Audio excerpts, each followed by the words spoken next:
Derek, for making me a part of this very interesting IC, and I'll be speaking on role of posterior corneal astigmatism in cataract and refractive surgery. At the outset, there are no relevant financial disclosures. So the conventional keratometry that we have all read about measures only the anterior corneal curvature. It assumes a fixed ratio between the anterior and posterior corneal curvature and uses a keratometric index of 1.3375 to calculate the corneal power. It does not take into account the corneal thickness or the influence of the posterior corneal curvature on the total keratometry value. So any ideal IL power calculation formula will give you the magnitude of IL power. In case it's a toric, the toricity and the axis. This should take into account surgically induced astigmatism, effective lens position, and the posterior corneal curvature as well, which we'll be talking about in this presentation. So the anterior corneal curvature acts as a plus lens, may have with the rule or against the rule or oblique astigmatism, which shifts with age. In contrast, the posterior corneal curvature acts as a minus lens. It is generally steeper in the vertical axis and causes against the rule astigmatism. So it's steeper along the vertical meridian in around 80% of cases. The mean value of against the rule astigmatism induced by the posterior cornea is around 0.3 diopter to 0.5 diopter, ranges from 0.26 to 0.78, and there is no specific correlation between the anterior and posterior corneal astigmatism. It's moderate if with the rule astigmatism is present in anterior cornea. If oblique astigmatism is present in anterior cornea, you cannot really correlate it with the posterior corneal curvature, and if against the rule astigmatism is present, there is absolutely no correlation. So what happens to the posterior corneal astigmatism with age? Anterior corneal astigmatism shifts from with the rule to against the rule, that we all know. However, so posterior corneal astigmatism remains constant. So if around 80% have with the rule in their 20s, around 7% will have against the rule anterior corneal astigmatism. By the time their patient reaches their 80s, less than 20% have with the rule and around 60% have against the rule astigmatism. So the posterior corneal astigmatism compensates for the anterior corneal astigmatism in a younger population and increases the total astigmatism in the older population, which is important because the senile cataract cases that will be seen are the older population. So there the anterior corneal posterior corneal curvature is going to add on to the total astigmatism, and your threshold for toric may go lower. So what's the clinical significance? If you rely only on anterior corneal astigmatism, in case there is a with the rule astigmatism, you will be overcorrecting it to the tune of 1.38 times.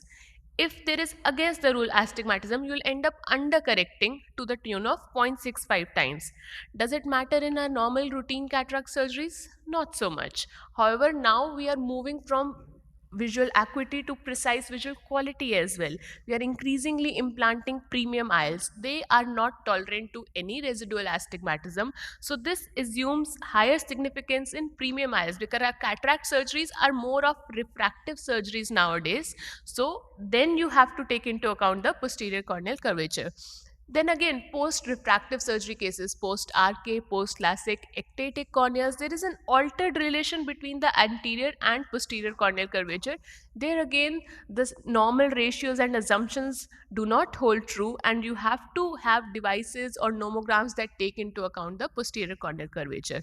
So we have well established why we should know about posterior corneal astigmatism, why we should take into account. So how do you end up measuring it? You can either assess them directly. We have devices, optical coherence tomography based devices, slit scanning devices, Purkinje image based devices, and sheen plug devices.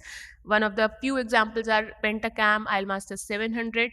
Then there are prediction formula for total keratometry. There are nomograms that take into account the posterior corneal curvature, including the Baylor and the Abulafia-Koch formula.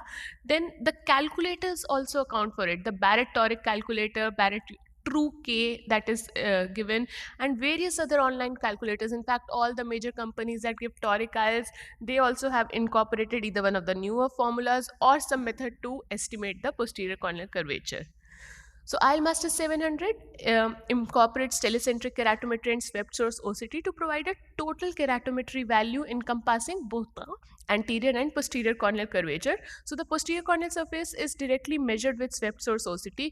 So anterior telecentric 3-zone keratometry to give the anterior surface, then the swept source OCT will give you corneal thickness at various points, and you uh, extrapolate those points to give a posterior torus fit, and therein you calculate the true keratometry values using appropriate formula. So these are just the various devices available. So if you see, except for the manual and automated K that we were using, the newer devices, all of them either estimate the posterior corneal curvature or take it into account using some or the other formula. So which device to use then? Various devices, as we have seen, measure the posterior corneal astigmatism. So a study by Hoffman et al. Evaluated 5 different systems. What they said was that highest precision is achieved by combining the keratometry and OCT data. So Baylor nomogram is also more precise than previously used online calculators. So the rule is that patients leave patients with slight with the rule astigmatism to account for the against the rule shift that occurs over time with aging.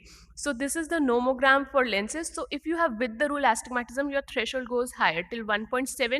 You can do away without implanting a toric aisle. If an against the rule astigmatism is present, as soon as you get any toricity 0.4 to 0.79, also they recommend that you can go ahead with toric. The results would be more precise.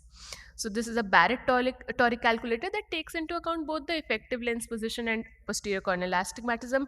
Again, various online calculators now account for posterior corneal curvature. So just a clinical case example, this patient was planned for left eye multifocal IL with a corneal astigmatism of 0.74 diopter. So you may think you can get away with a plain multifocal IL alone.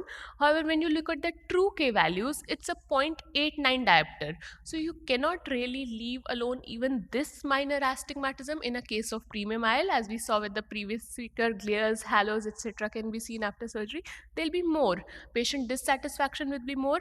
Even though the patient may get 6666 parts, the quality will not be optimal in premium ILs if you leave uncorrected cylinder. So a multifocal toric T3 series was planned in this case.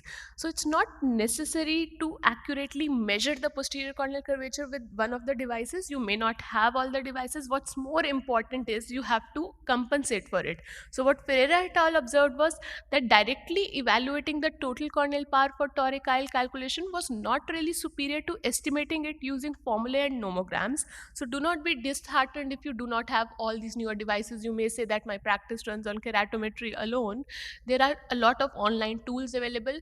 It's not important to have the latest device to measure. It is good, of course, but it's not absolutely essential. What is more important is you realize that posterior corneal curvature has a role to play. You account for it using any of the various online nomograms or formula. So just the take home message, what is posterior corneal curvature and total keratometry?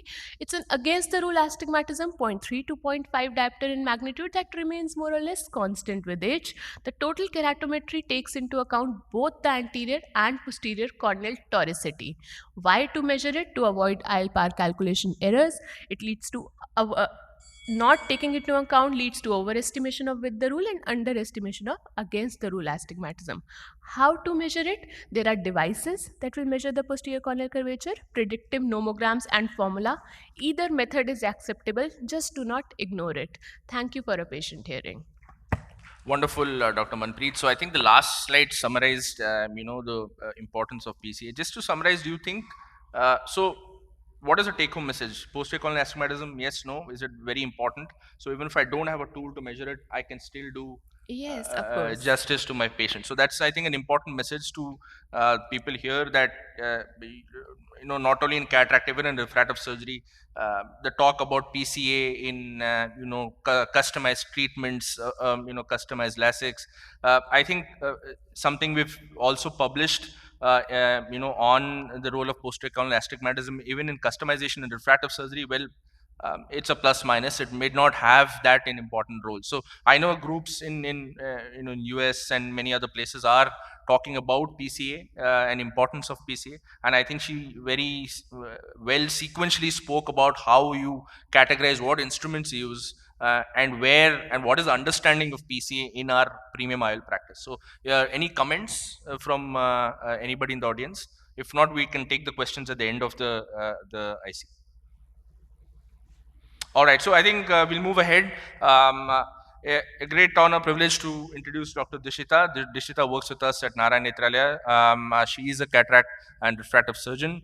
She will kind of simplify and simplify and demystify multifocal IOLs and extended depth of focus IOLs, and where do we stand on that? Over to you. Yeah, thank you for the introduction. So I'm going to be talking about multifocal and extended depth of focal IOLs and where we stand with this regard. I will be talking more on the optics of these. So we know that in today's day and age, cataract surgery outcomes are measured in terms of the refractive outcomes. One of the most important challenges that we have is restoring accommodation in pseudophakia. The challenge mainly being that restoring pseudophakia is actually restoring a dynamic